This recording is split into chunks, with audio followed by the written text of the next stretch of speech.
لا الہ الا اللہ پڑھ لا الہ الا اللہ۔ فرمایا ہوا شہر اولہ رحمہ، یہ رمضان کا مہینہ تو شروع ہی سے رحمت ہے، مہربانیاں شروع ہوگی اللہ کی۔ اوسطہ مغفرہ، نیک اعمال کی یہ توبہ مغفرت شروع ہوگی۔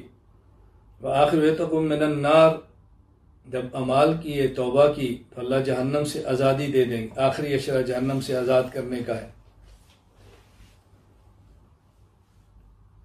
اب اللہ کے نبی ایک بات فرما رہے ہیں، من خفف عن مملوکہ فیہ غفر اللہ لہ وآتقہ من النار، جو شخص اپنے ماتحت کے بوجھ میں کمی کرے، نوکر، ملازم، ماتحت کچھ کام کم لے، اللہ رب العزت اس کو جہنم کی آگ سے آزاد فرما دیں گے۔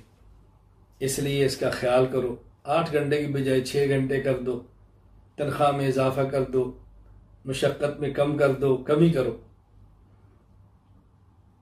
وَاسْتَكْثِرُوا فِيهِ مِنْ 4 خِصَالٍ، 4 چیزوں کا بہت اہتمام کرو۔ اللہ کے نبی فرما رہے ہیں، خصلتین ترضون بہما ربکم، 2 چیزیں ایسی ہیں جس سے تم اپنے اللہ کو راضی کر لو گے۔ وخصلتین لا غناء بکم، اور 2 چیزیں تمہاری اپنی بہت بڑی ضرورت ہے۔ اما الخصلتان اللتان ترضون بہما ربکم، وہ 2 چیزیں جس سے اللہ کو راضی کرو گے، شہادت ان لا الہ الا اللہ، ایک تو لا الہ الا اللہ بہت پڑھا کرو، وتستغفرون، استغفار کی کثرت کرو، استغفار بہت کرو۔ میں اپنے بیت والے حضرات اور خواتین سے گزارش کرتا ہوں، ذکر بڑھا دیں، رمضان میں خوب ذکر کریں۔ وَأَمَّا الْخَصْلَتَانِ اللَّتَانِ لَا غِنَاءَ بِكُمْ، اور 2 چیزیں جو تمہاری ضروری ہیں، ضرورت ہے جس کے بغیر گزارا ہی نہیں، وہ کون سی ہیں؟ فَتَسْأَلُونَ اللَّهَ الْجَنَّةَ، اللہ سے جنت مانگو، وَتَعَوَّذُونَ بِهِ مِنَ النَّارِ، جہنم سے پناہ مانگو، اس کا بہت زیادہ خیال کرو۔ آگے پھر فرمایا وَمَنْ أَسْقَى صَائِمًا سَقَاهُ اللَّهُ مِنْ حَوْضِهِ شَرْبَةً سَقَاهُ اللَّهُ مِنْ حَوْضِهِ شَرْبَةً لَا يَظْمَأُ حَتَّى يَدْخُلَ الْجَنَّةَ، جس شخص نے روزہ دار کو افطاری کرائی، پانی پلایا، اسقا پانی پلایا، پہلے تھا من فطر افطاری کرائی، اب ہے من اسقا پانی پلایا، اللہ تعالیٰ اس کو میرے حوض سے ایسا پانی پلائیں گے کہ جنت میں داخل ہونے تک دوبارہ پیاس نہیں لگے گی۔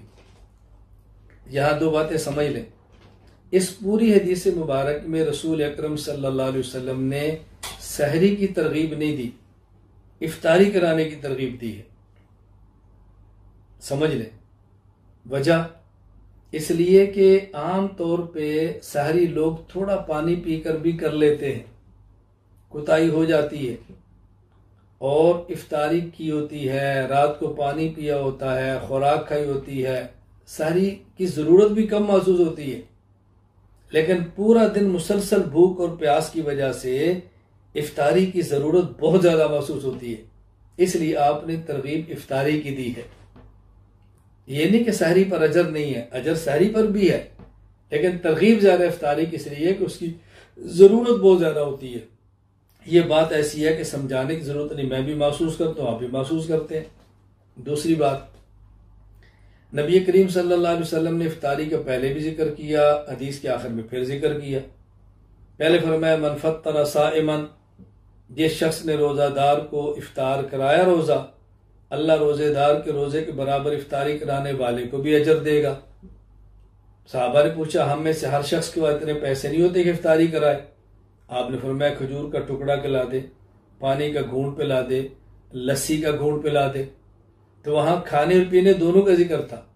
آخر میں آپ نے پھر ذکر کیا اور صرف پانی کا ذکر کیا، من افطر صائم من اسقى صائما، جس نے صائم کو پانی پلایا، صرف پانی کا ذکر کیا، یہ بتانے کے لیے کہ اصل آدمی کو طلب اس وقت پانی کی ہوتی ہے، اصل زیادہ ضرورت بندے کو پانی کی ہوتی ہے، اس کا بطور خاص اہتمام کرنا چاہیے۔